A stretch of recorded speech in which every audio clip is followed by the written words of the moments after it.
Hey there, welcome to YouTube. If you are into poetry, if you are into literature, if you are into cultural history, then you've come to the right place. Cardboard Box Productions makes podcasts about all those things, so be sure to click the subscribe button and turn on the notification bell so that you never miss a new episode. Obviously, we mostly make podcasts, so you can also go to anywhere you get your podcasts, if it's a place other than YouTube, like Apple Podcasts, Spotify, Stitcher, SoundCloud, and you can subscribe to our podcast feeds there. All right, I hope you enjoy this episode.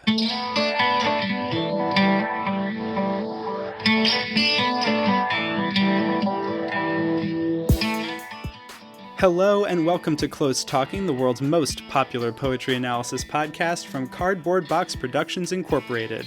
I am co-host Jack Rossiter-Munley, and with my good friend Connor McNamara Stratton, we read a poem, talk about the poem, and read the poem again. Before we get into today's selection, a quick note that if you like what we do here at Close Talking and have a spare minute of your time, it would mean the world to us if you would give the podcast a rating and review on Apple Podcasts. Those ratings and reviews help boost us up the algorithm and find new listeners.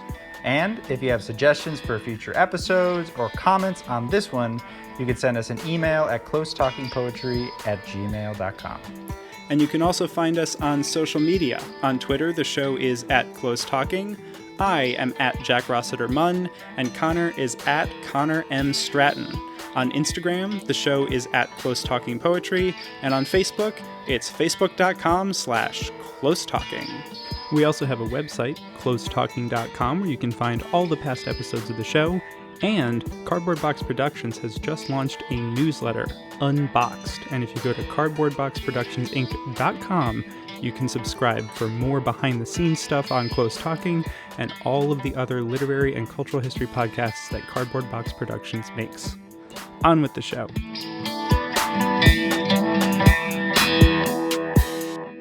Welcome to another episode of Close Talking. I am Jack Rossiter-Munley. I'm Connor McNamara Stratton. We are two good friends with 6 names and one love of poetry. It's true. Yes, it is. It's true. I've been thinking about trying to go like 6, 5, 4, 3, 2, 1. Oh, wow. But I don't... We could do that with Beyonce's Countdown.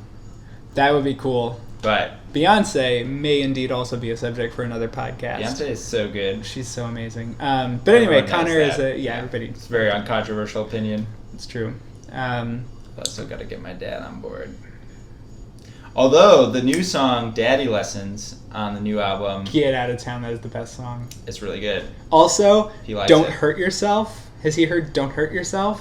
Yeah, that is another. He also likes that. Well, of course you would like that one. I love that song. Jack White. Well, he's fine, but that song. It's got the rock It's a song. vibe. It's got the rock vibe, and Beyonce is just ripping it. Oh yeah. I mean, she is literally ripping the universe a new one in that song. It is so good. Freedom featuring Kendrick Lamar actually may be my favorite song. That's really good. Currently counts in that verse. He does. Oh yeah, he does. I think he goes from 8. He just goes from 10 to 5. Okay. Well, that's exactly the opposite of the numbers I wanted. I want 6 to 0. Anyway.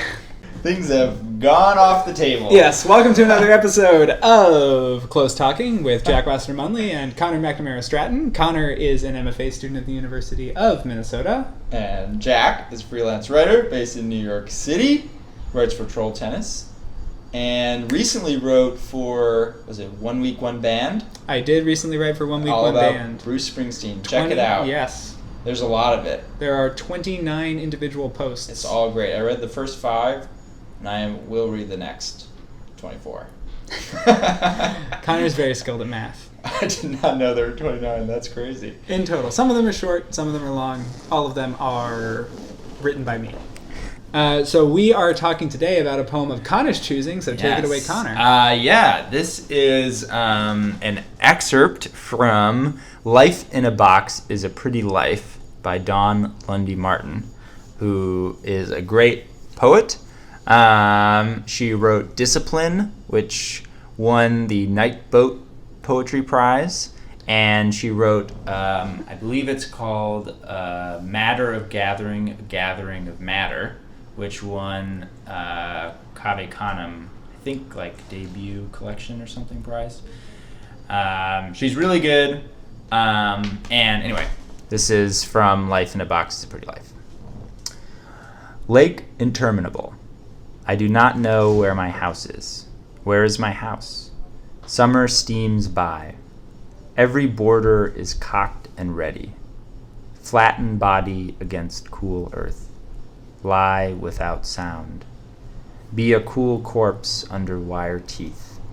The police are so young. They do not hear the wailing. Wailing, I'm told, is a figment of your imagination. What to know of the body's refusal to open, of its hidden cave? Put the cave inside another cave so no one can reach it. Perspiration aches. Strain against dirt walls. I have come to you from a metal house. We had steel barriers to protect us from the sun. The lake drifts into forever. Windows here are small and I cannot see myself in them. What it is to be captured without spoons. Yeah. And just a little quote from Dawn Lundy Martin about the book as a whole. A lot of it, I think this is helpful context because it can be a little, I think her work is difficult. A lot of it has to do with being in different kinds of boxes. And so this short interview, this person, Karen Lepre, asked, "It's hard not to read the title, Life in a Box is a Pretty Life, as an ironic critique of incarceration. Is this a wrong entry point?" Dawn Lundy Martin says, "The beginning of a project can be very difficult to access. I know, though, that I never meant for the book to address the prison industrial complex directly, though it is a part of a larger critique I want to make. I'm always writing something, working on something that is a kind of before the beginning. It was like that with Life in a Box is a Pretty Life. At some point, the project gains focus like a little click, and a conceptual shape emerges around the work. The title happens somewhere in the middle of a poem. It's ironic, yes, and attending to incarceration, but incarceration writ large. All our big and little prisons." Okay. Yeah. So confinement in all areas and aspects of life to some extent. Yeah. But still with an eye to a certain critique of... To incarceration, yeah. And a lot of her work deals with, specifically with matters of being black, being female, being queer, being black, female, and queer. That's a lot of social and conceptual incarceration right there. Yeah. And specifically, she is frequently attending to the body of a person who inhabits those identities and the trauma that body undergoes, and how to exist in what I think she referred to in some other interview as the kind of like long traumatic moment or something. Wow. Yeah. Okay. So anyway, with that, this poem. One thing to note, this is a prose poem. Yeah. So there's no line breaks or anything. It's just a small paragraph. Fittingly, it looks a little bit like a two-dimensional box. I don't know how much meaning to extract from that, but that is interesting. It's just pointing out, before I point out things that I do get, pointing out things that are hard to understand. Where is the speaker? I have no idea. It's unclear, what setting, what time we're in. There's a you in the poem, but we're not really told who the you is. There's imperatives in the poem frequently. It's not clear, if that's the speaker talking to themselves or talking to the you. There's a lot of difficult sentences. Lake interminable, fragment. Summer steams by, feels like streams a little bit, but with steams we get the heat. I originally read it as streams. Yeah, and then hearing you say steams made me do a little bit of a double take. Yeah, like, that is what it says. Yeah, and then what it is to be captured without spoons. I don't know what to do with that. Yeah. Anyway, that's just a number of problems, but maybe we can start with things we get now. I think it's interesting because it definitely has a feeling overall that you can access, and there are certain points within it that I just don't know what to do with either. And there are parts that I do think make a certain amount of sense. So like Wailing, I'm told, is a figment of your imagination. With that, I'm going to go to somewhere that's like complaints of marginalized groups are usually pushed aside, and you're told, you're making it up. Don't complain so much. It'll all be okay. Right. You know? Right. And I do think that comes right after flattened body against cool earth, lie without sound, be a cool corpse under wire teeth. The police are so young, they do not hear the wailing. And this is from a collection, I think, that came out last year. So certainly, all the issues of, police brutality are present and I think being thought through in this poem, and police brutality and incarceration. I mean, when I get the image of like flattened body against cool earth, lie without sound, be a cool corpse under wire teeth, I get a sense of trying to escape maybe from a prison under a fence or something like that. Every border is cocked and ready. That can be the guard posts on a prison wall to some extent, and so every border is cocked and ready. You flatten your body down. Right. That's interesting. Right. And I do also think that's totally right on. I do also think cocked also refers to guns being cocked, and I also think it's the patriarchy being cocked, because they're a bunch of cocks. So, those are kind of like, I think what in some ways she's trying to do is present a kind of setting that is like America or America for a black person or a black female person or queer person. So the setting feels vague in that sense, even though there are specific points being referenced. Yeah. And that's then interesting. So then So here's my idea of what this poem is about now in talking about it. I think it is the story of a prison escape. Okay. Both literal and conceptual, and I think being captured without spoons in prison, you dig with a spoon because that's what you can find. I think what to know the body's refusal to open of its hidden cave, put the cave inside another cave so no one can reach it. That's digging out. That's making a tunnel to dig out. I think. Perspiration aches. Strain against dirt walls. I've come to you from a metal house. We had steel barriers to protect us from the sun. That's the prison. And then there's this twist.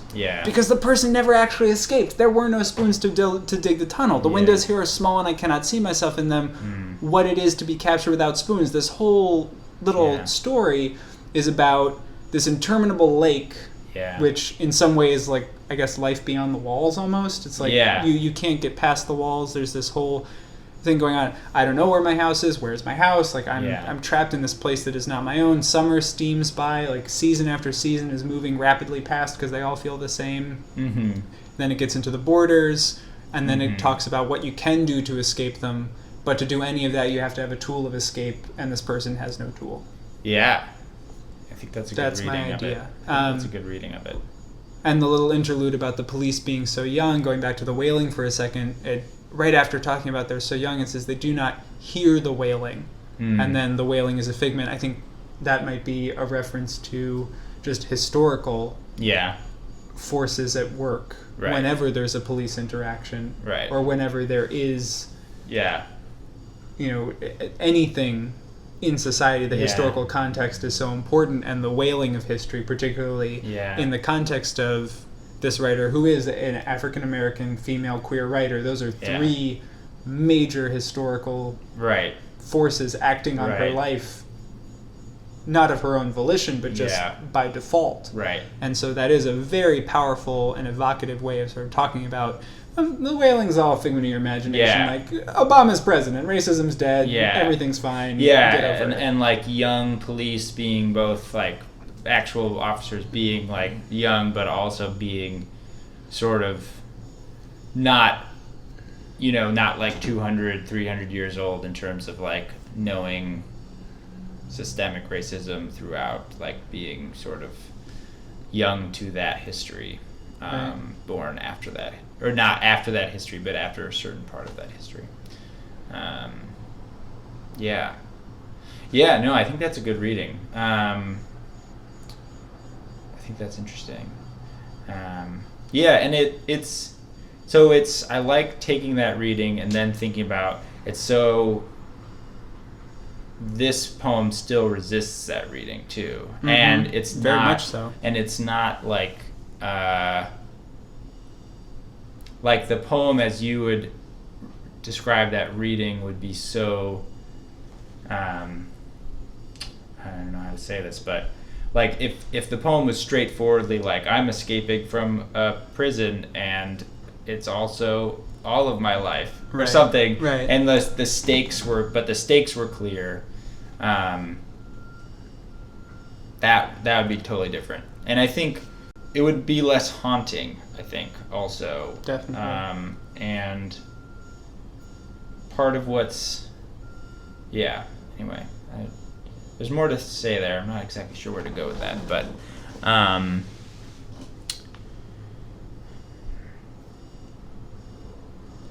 there's like it's hard to get to that reading, I think, because it's hard to see because of the twist at the end what it is to be captured without spoons. And the slipperiness of where the eye actually is. You don't actually know where the eye is at the moment of the speaking of the poem. That's what makes it sort of difficult, I think, to sort of pin down. Definitely. And then there are sentences that don't reference I, but make it sound like it is the I telling you about where they are or what they're doing. Right. And the setting changes so rapidly and is described so vaguely but evocatively. Yeah. It's very hard to place it. And I think the poem itself doesn't want to be read in a particular way, and that's another type of resistance that's going on in the writing. Right. And the lake, I mean, lake interminable, the lake drifts into forever. Those are moments that feel like they could totally be apart from this whole scene. We don't know where the lake is or whatever. Right. It almost feels like it's maybe the internal, so interminable, but also internal. It's the lake of self that you're trying to... Because right after it says, the lake drifts on into forever, it's followed by, windows here are small, and I cannot see myself in them. So there's this vast lake of myself. Yeah. Again, lake, water, reflections, seeing yourself brought back. Right. Then it's immediately followed by, these windows are small, and I cannot see myself in them. They capture me. They contain me. These windows aren't doing what they were meant to do. Right. They don't give me a view of anything. They just make it impossible for me to see myself. Yeah. And the windows in a prison are very small slits that are designed to still keep people in. Right. Yeah, it's sort of another possible level of that kind of containment. I don't know. The lake is really interesting. Yeah. And really all we're told about it is that it is never ending. Goes on and on and on. Right. It's it's interminable and it drifts into forever. It is a vast and... It's drifting into an eternal time. Right. A little space-time crunch there. The space-time crunch sounds like the most existential wrestling move ever. Yeah. Or it's like a writing wrestling move. It's like, I'm just going to pull a space-time crunch at the end of this poem. Oh, dear. Yeah. Now I regret saying it. But I hope that it becomes wildly popular and it's used too. as shorthand in writing workshops. Right. You've got a little space-time... Interminably. Yeah, right. True. And by that I mean from now until forever. True. No, you're right. Yeah. Yeah, and so anyway, just like other features, I mean the sentences. So one, moving back and forward. One interesting, Do a little space-time crunch. yeah, one interesting problem that prose poems have is they still have to be poems. Blah blah blah. So you have to get the rhythm and the sounds in, and I think a lot of, well, I have lots of opinions about prose poems that we don't need to go into, but I think we do. Maybe not today. Yeah. But we absolutely do. Right. So one nice distinction that I use in my head between the two is the smallest unit in a poem that's lineated is the line. So you're working with the line. Prose poems, the smallest unit feels like the sentence. Whereas like if you get into maybe a short story or a novel, a smallest unit might be more like a paragraph or something like that.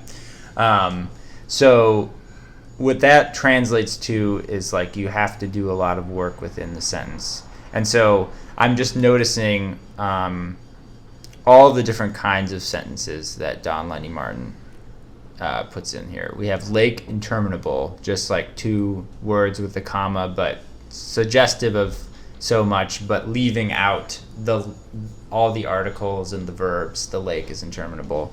I do not know where my house is. Where is my house? I mean, that it's interesting to me because I think if this was a lineated poem, I think the second one would be left out, where is my house, because it's kind of redundant.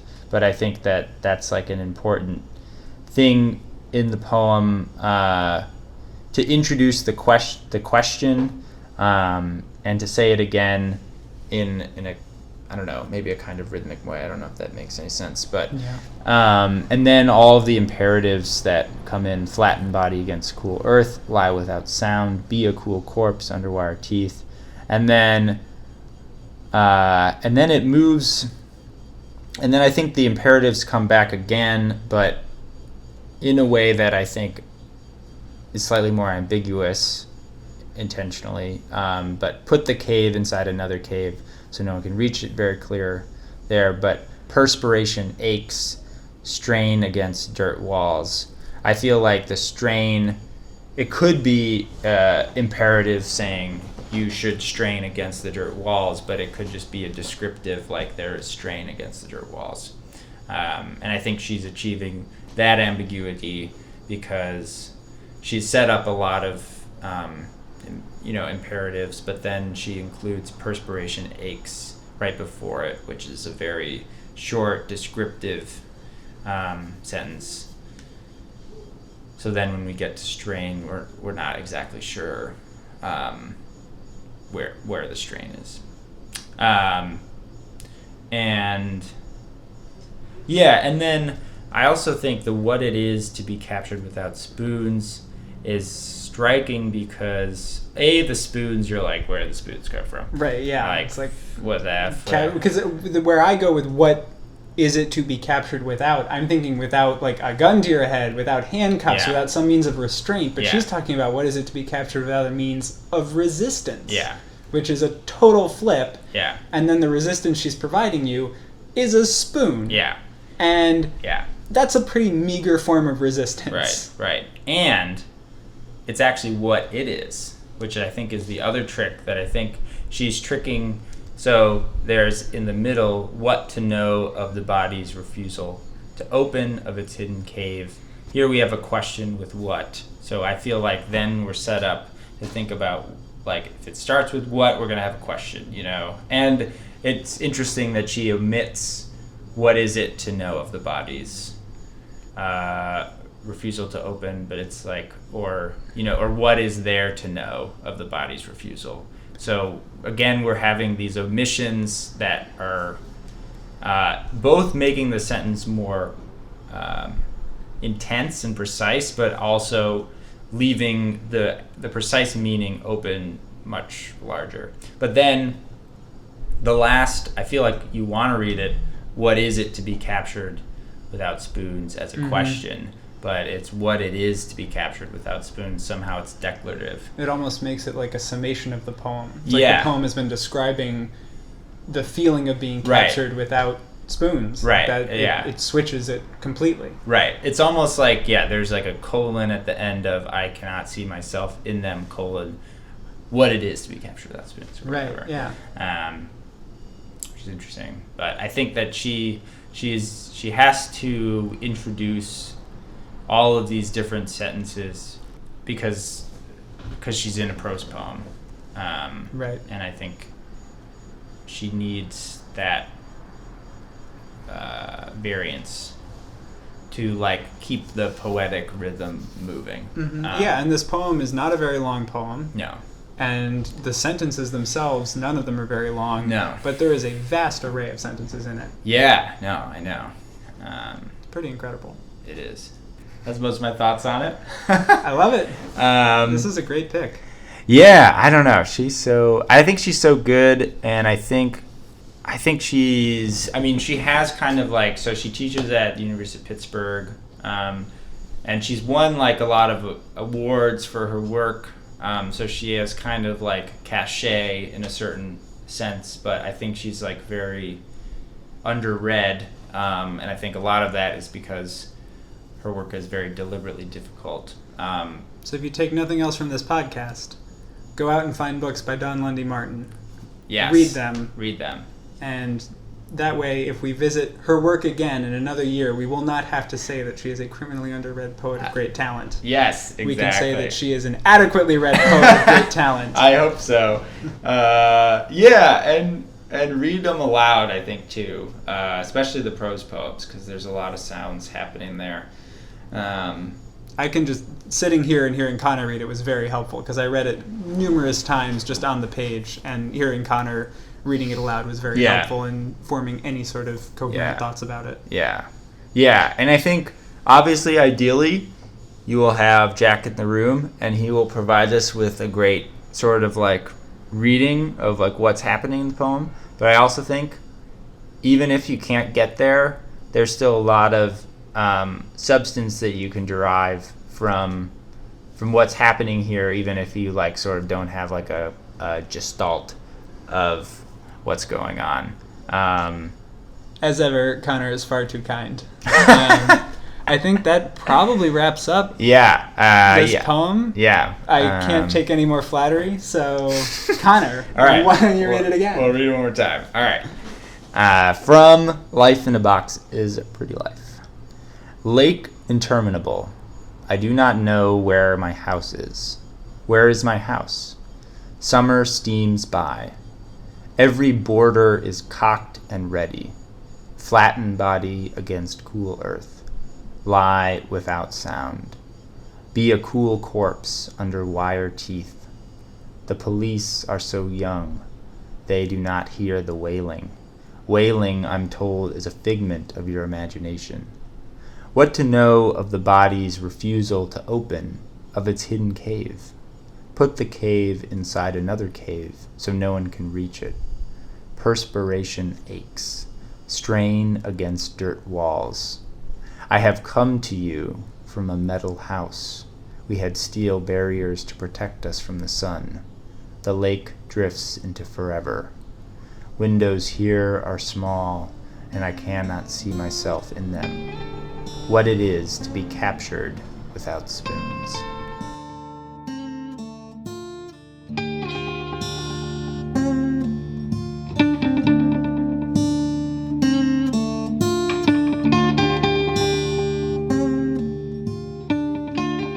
This is co-host Jack Rossiter Munley. Thank you so much for listening. If you enjoyed this episode, head on over to Apple Podcasts, leave a review. 5 stars maybe? Those reviews help with the algorithm and are a great way for us to find new listeners. And you can put anything in them. You can write whatever you want. You can just say, oh, this is a good podcast. I like this podcast. You could be like, hey, that Connor guy, he makes a lot of good points. Jack, why is he doing this outro so long? You know, get him off the mic. And whatever you feel like writing, head on over there, 5 stars, drop in the review. Do you have thoughts about this poem? Is there a poem or poet you'd like us to cover on a future episode? Well, we'd love to hear from you.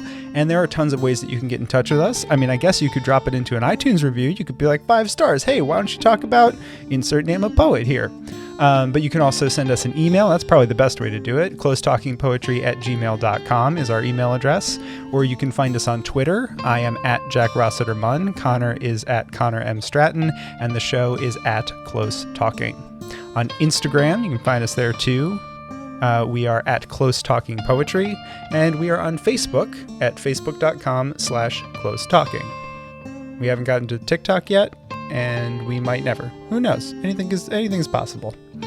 Speaking of all those social media platforms, a very special thank you to our incredible social media manager, Corey Chena, who keeps us active across the internet.